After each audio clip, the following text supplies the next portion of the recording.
Hello, good morning dear students and parents. Myself Kamla Chaudhary, science teacher from Seeker. Today we will start the chapter 5 of class 9th and today's topic will be plasma membrane और cell membrane.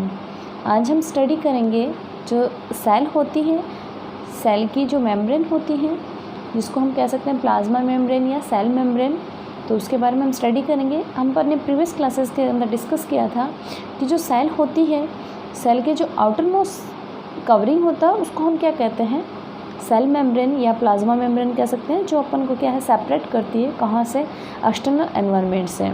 तो हम start करते हैं उसके बारे में। और उससे पहले हम देखते हैं कि जो प्लाज्मा मेम्ब्रेन है या सेल मेम्ब्रेन, न्यूक्लियस और साइटोप्लाज्मा, 3 मेजर पार्ट्स होते हैं सेल के। उसके अंदर हम आउटर मोस्ट कवरिंग को देखेंगे प्लाज्मा मेम्ब्रेन या सेल मेम्ब्रेन। उसके बाद में हम देखेंगे साइटोप्लाज्म जिसके अंदर सेल ऑर्गेनल्स प्रेजेंट होते हैं। और उसके बाद में हम देखेंगे न्यूक्लियस के बारे में कि जो न्यूक्लियस है वो सारे जो फंक्शंस हैं सेल के वो कौन कंट्रोल करता है, न्यूक्लियस कंट्रोल करता है। तो आइए जानते हैं प्लाज्मा मेम्ब्रेन के बारे में। This is the outermost covering of the cell that separate the contents of the cell from its external environment. हम यहाँ बात कर रहे हैं कि जो आउटर मोस्ट कवरिंग होती है सेल की, जो क्या सेपरेट करती है किसको, सेल को, कहाँ से, एक्सटर्नल एनवायरनमेंट को, एनवायरनमेंट से, उसको हम क्या कहते हैं, प्लाज्मा मेम्ब्रेन कहते हैं। द प्लाज्मा मेम्ब्रेन अलाउ और permit the entry and exit of some materials in and out of the cell. Plasma membrane क्या करती है, अलाउ करती है कि कौन सा मटेरियल सेल के अंदर आएगा और कौन सा नहीं आएगा। It also prevent movement of some other materials. यह क्या करती है कि ये बचाती है उन कुछ मटेरियल्स को जो हमारे सेल के लिए क्या है, नेसेसरी नहीं है या ज़रूरी नहीं है, तो उनसे सेल मेम्ब्रेन है या प्लाज्मा मेम्ब्रेन को प्रिवेंट रखती है यानी बचाती है। The cell membrane therefore is called a selectively permeable membrane. अब सेल मेम्ब्रेन को हम सिलेक्टिवली परमेबल मेम्ब्रेन क्यों कहते हैं, क्योंकि वो अलाउ करती है कौन सा मटेरियल अंदर आएगा और कौन सा मटेरियल बाहर जाएगा। ठीक है। How does the movement of substances take place in the cell, how does the substances move out of the cell। हम यहाँ जानते हैं कि कैसे substances अंदर आएंगे और कैसे बाहर जाएंगे। सब substances like carbon dioxide और oxygen can move across the cell membrane by a process called diffusion। यहाँ हम बात करें कि जो गैसेस होती हैं वो एक्रॉस करती है डिफ्यूजन के थ्रू। जो कार्बन डाइऑक्साइड है वो तो आउट होगी और ऑक्सीजन है वो इन होगी। We have studied the process of diffusion in earlier chapter. हमने पहले भी पढ़ चुके हैं कि डिफ्यूजन क्या होता है। गैसेस है एक जगह से दूसरी जगह जब ट्रांसफ़र होती है या मूव करती है उसको हम क्या कहते हैं, डिफ्यूजन कहते हैं। We saw that there is a spontaneous movement of a substances from a region of high concentration to a region where its concentration is low. ये कैसे होता है, जहाँ हाई कंसनट्रेशन होती है किसी सब्सटेंस की, फॉर एग्जांपल गैसेस की, तो वो क्या करती हैं, वहाँ से मूव कर जाती हैं किसकी तरफ, जहाँ पर कंसंट्रेशन कम हो किसी सब्सटेंस की, यानी यहाँ एयर की बात करें तो हम गैस की बात करेंगे। ठीक है। Something similars to this happen in cells. ऐसा ही सेल्स में होता है। when for example substances like CO2 which is cellular waste and required to be excreted out by the cell। जो CO2 है वो भी क्या है, वेस्ट होती है, सेलुलर वेस्ट होती है, यानी सेल के अंदर सेलुलर वेस्ट होती है, उसको बाहर किया जाता है। Accumulate in high concentration inside the cell. ये कैसे एक्यूमुलेट होती है, क्योंकि सेल के अंदर क्या है, इसकी जो अमाउंट है वो इंक्रीज़ हो जाती है यानी कंसनट्रेशन बढ़ जाती है, तो ये बाहर की साइड क्या होती है, इसकी कम होती है, इसलिए ये क्या एक्यूमुलेट हो जाती है। In the cells external environment the concentration of CO2 is low as compare to that inside the cell. Cell के अंदर क्या होता है, सेल के अंदर कंसंट्रेशन बढ़ जाती है CO2 की, और बाहर की हम बात करें तो बाहर कम होती है, इसलिए वो क्या होती है, डिफ्यूज हो जाती है। As soon as there is a difference of concentration of CO2 inside and outside a cell। ये किसकी वजह से होता है, इनसाइड और आउटसाइड जो CO2 है उसकी कंसंट्रेशन पे बेस्ड होती है। CO2 move out the cell from a region of high concentration to a region of low concentration outside the cell। by the process of diffusion. Similarly, O2 enter the cell by the process of diffusion when the level of concentration of O2 inside the cells decreases. यह हम बात कर रहे हैं कि जो CO2 है उसकी जो अमाउंट है या कंसंट्रेशन है वो सेल के अंदर बढ़ जाती है और सेल के आउटर साइड में हम देखें तो उसकी कंसंट्रेशन लो होती है, तो वो क्या करती है आउटर साइड में क्या होगी, डिफ्यूज होगी. सिमिलरली O2 में ऐसा ही होता है, सेल के अंदर O2 है, O2 की कंसंट्रेशन लो हो जाती है आउटर साइड की कंपेयर में, तो आउटर साइड से इनर साइड क्या करेगी, O2 है वो डिफ्यूज्ड होगी. ठीक है. Thus diffusion play an important role in the gaseous exchange between the cell as well as cell and its external environment. हम यह बात कर रहे हैं कि जो डिफ्यूजन है वो बहुत इंपॉर्टेंट रोल प्ले करता है गैसेस एक्सचेंज में. सेल टू सेल की हम बात करें या एक्सटर्नल एनवायरनमेंट की बात करें, सेल टू एक्सटर्नल एनवायरनमेंट की बात करें. Water also obey the law of diffusion. Water भी इसमें क्या करता है, ओबे करता है डिफ्यूजन को. The movement of water molecule through such a selectively permeable membrane is called a osmosis. यहाँ वाटर भी क्या करता है, वो भी डिफ्यूजन को ओबे करता है. कैसे कि जिधर वाटर की कंसंट्रेशन है या क्वांटिटी है कम होती है और सेकेंड साइड में ज़्यादा होती है, तो जिधर हाई प्रेशर होगा वाटर का वहाँ से डिफ्यूज होके या मूव करके किस साइड आएगा, जिधर लो कंसंट्रेशन है या लो अमाउंट है या लो प्रेशर है वाटर का इस साइड में, और उसी साइड में वो मूव हो जाएगा. The movement of water across the plasma membrane is also affected by amount of substance dissolve in water. यहाँ हम बात कर रहे हैं कि जो वाटर का जो मूवमेंट है वो भी ऐसे ही प्लाज्मा मेम्ब्रेन में क्या होता है, अफेक्ट होता है. ठीक है. दस osmosis is a passage of the water from a region of high water concentration through a semi permeable membrane to a region of low water concentration. ऐसा ही वाटर का क्या होता है, मूवमेंट होता है सेल के अंदर कि जो सेल मेम्ब्रेन है वो अलाउ करती है. क्यों? क्योंकि जो वाटर है उसकी जो कंसंट्रेशन है वो सेल के अंदर क्या होगी, कम है, इसलिए क्या करता है वो अलाउ करता है. और बाहर की साइड है वो वाटर की कंसंट्रेशन क्या है, हाई है.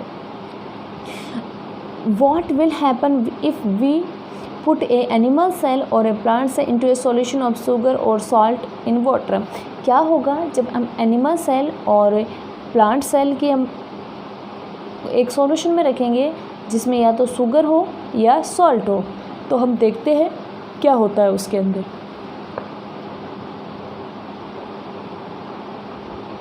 One of the following 3 things could happen. इनमें से क्या है, 3 थिंग है, उनको हम देखेंगे कि उनमें से कौन सी थिंग उनमें हो रही है. If the medium surrounding the cell has a higher water concentration than the cell, meaning that the outside solution is very dilute, the cell will gain water by osmosis. Such a solution is known as hypotonic solution. यहाँ हम बात कर रहे हैं कि जो medium होगा surrounding का सेल का वो हायर वाटर कंसंट्रेशन होगा, और हम बात करें कि सेल मीनिंग आउटसाइड में हम सॉल्यूशन की बात करें तो वो बहुत ज़्यादा डाइल्यूट है. अंदर तो क्या है, कंसंट्रेशन है ज़्यादा है, और बाहर क्या है, डाइल्यूट है. तो वहाँ पर क्या है, वाटर गेन करेगी ओस्मोसिस के थ्रू कोई सेल, और ये जो सॉल्यूशन है उसको हम किसके नाम से जानेंगे, हाइपोटोनिक सॉल्यूशन. इसको हम किस नाम से जानेंगे, hypotonic solution. Water molecules are free to passes across the cell membrane in both direction. यहाँ हम बात कर रहे हैं कि जो सेल मेम्ब्रेन है, सेलेक्टिवली परमेबल मेम्ब्रेन है, वो क्या करती है, अक्रॉस होने देती है वाटर को दोनों साइड में, आउट और इन में. But more water will come into the cell than will leave. ये क्या करती है, जब ज़्यादा वाटर क्या है एब्जॉर्ब हो जाता है या ऑस्मोसिस के थ्रू आ जाता है तो वो क्या करती है, फिर छोड़ देती है. The net overall result is that water enter the cell is likely to swell up. ज़्यादा वाटर अगर सेल के अंदर क्या है ऑस्मोसिस प्रोसेस के थ्रू आएगा तो वो क्या हो जाएगी, फूल जाएगी. ठीक है. If the medium has exactly the same water concentration as the cell there will be no net moment of water across the cell membrane. ऐसा हो सकता है कि जो सेल है और जो आउटर साइड है सेल की, दोनों साइड का जो बात करें कंसंट्रेशन इक्वल है, देन ना तो इस सॉल्यूशन से सेल में जाएगा ना सेल से आउटर साइड में जाएगा। क्यों? क्योंकि वो क्या है, इक्वल है। तो such solution is known as isotonic solution. इसको हम किस नाम से जानेंगे? आइसोटोनिक सॉल्यूशन से जानेंगे। और हमने पहले जो बात की थी उसको हाइपोटोनिक सॉल्यूशन क्यों कहते हैं कि जो सराउंडिंग है सेल का वो तो हायर कंसंट्रेशन है, ठीक है। और यहाँ हम बात कर रहे थे जो आउटसाइड सॉल्यूशन है वो बहुत ज़्यादा क्या है, डाइल्यूट है। यानी ये आउटसाइड है, ये सेल है, सेल का क्या कंसंट्रेशन हाई है और आउटर साइड का क्या है, डाइल्यूट है। तो डाइल्यूट होगा तो यहाँ क्या होगा, ये ट्रांसमिट हो जाएगा, यानी कि ये मूव करके चला जाएगा। जब तक इन कंसंट्रेशन इक्वल होगी तब तक ये मूवमेंट चलता रहेगा। तो इस सॉल्यूशन को हम क्या कहेंगे, हाइपोटोनिक कहेंगे।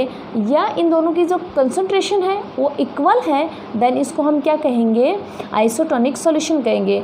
Water crosses the cell membrane in both direction but the amount going in the same as the amount going out. Water दोनों साइड में जाएगा, इधर भी जाएगा इधर भी जाएगा, बट क्या होगा, दोनों में इक्वली होगा, जितना जाएगा उतना बाहर भी आ जाएगा, ठीक है। So there is no overall movement of water, the cell will stay the same size. जो सेल होगी वो बिल्कुल इक्वल ही होगी। क्यों? क्योंकि दोनों की कंसंट्रेशन क्या है, इक्वल है, इसलिए किधर भी इतना मूवमेंट नहीं होगा, यानी इसके साइज़ में कोई चेंज नहीं आएगा। If the medium has a lower concentration of water than the cell, यहाँ हम बात कर रहे हैं कि जो मीडियम है सेल का वो क्या है, if the medium has a lower concentration of water than the cell, cell से कंसंट्रेशन क्या है, कम है सॉल्यूशन की, meaning that is very concentrated solution, the cell will loss water by osmosis, such a solution known as hypertonic solution. यहाँ हम बात करें, ये सॉल्यूशन है, ये सेल है, सेल की कंसंट्रेशन बात करें तो क्या है, ये तो डाइल्यूट है, ये कंसनट्रेट है। जो सॉल्यूशन है वो कंसनट्रेट है, इसमें सेल में वाटर की अमाउंट ज़्यादा है और सॉल्यूशन के अंदर वाटर की अमाउंट कम है। तो यहाँ क्या होगा कि वाटर है वो ऑस्मोसिस प्रोसेस के थ्रू कहाँ आएगा, सॉल्यूशन के अंदर आएगा। जब तक ये नेट इक्वल नहीं होगा तब तक ये मूवमेंट चलता रहेगा। तो इस सॉल्यूशन को हम क्या कहेंगे, हाइपरटोनिक कहेंगे। क्या कहेंगे, हाइपरटोनिक कहेंगे। हाइपरटोनिक कब कहेंगे कि कंसंट्रेशन हाई है। जब कंसंट्रेशन सेल से लो होगी तो इसको क्या कहेंगे, हम हाइपोटोनिक कहेंगे। और जब दोनों की इक्वल होगी तो हम क्या कहेंगे, आइसोटोनिक कहेंगे। Again water crosses the cell membrane in both direction but this time more water leave the cell than the enter in, therefore the cell will shrink. तो इससे क्या होगा कि जो वाटर है सेल से क्या हो जाएगा, रिमूव हो जाएगा, देन सेल क्या हो जाएगी, श्रिंक हो जाएगी, ठीक है। दस osmosis is a special case of diffusion. अब ऑस्मोसिस है एक स्पेशल केस है डिफ्यूजन का, ठीक है। Through a selectively permeable membrane, जो सिलेक्टिवली परमेबल मेम्ब्रेन है उसके थ्रू ऑस्मोसिस एक स्पेशल केस है डिफ्यूजन का। अब हम बात कर रहे थे कि जब प्लांट और एनिमल सेल है उनको हम किसी सॉल्यूशन में रखते हैं जिसके अंदर या तो शुगर हो या सॉल्ट हो, देन क्या होगा। तो ये जो तीनों बात कर रहे हैं तीनों पॉइंट्स की, सॉल्यूशन के ऊपर डिपेंड होगा। अगर सॉल्यूशन क्या होगा, हाइपोटोनिक होगा देन क्या होगा, आइसोटोनिक होगा देन क्या होगा, या हाइपरटोनिक होगा देन क्या होगा। या आपको ये ऐसा क्वेश्चन भी पूछा जा सकता है, हाइपोटोनिक सॉल्यूशन क्या होता है, आइसोटोनिक सॉल्यूशन क्या होता है, या हाइपरटोनिक सॉल्यूशन क्या होता है। और अगर हाइपोटोनिक है देन प्रोसेस होगा, यानी कि वाटर का मूवमेंट किस साइड में होगा, या हाइपरटोनिक है तो किस साइड में होगा, या आइसोटोनिक है तो वाटर का मूवमेंट किस साइड होगा, यानी किधर मूव करेगा वाटर, इनसाइड होगा या आउटसाइड होगा सेल के। तो आज हमने जो देखा वो था कि जो प्लाज्मा मेम्ब्रेन है वो कैसे सब्सटेंसेस को अलाउ करती है इन और आउट मूवमेंट के लिए। आई होप आपको अच्छे से समझ आया है और आप नोट भी कर रहे हैं। आपका कोई डाउट है तो आप कमेंट में कमेंट छोड़ दीजिएगा ताकि अगली क्लास में उसको क्लियर कर दिया जाएगा। आज के लिए बस इतना ही। Thank you.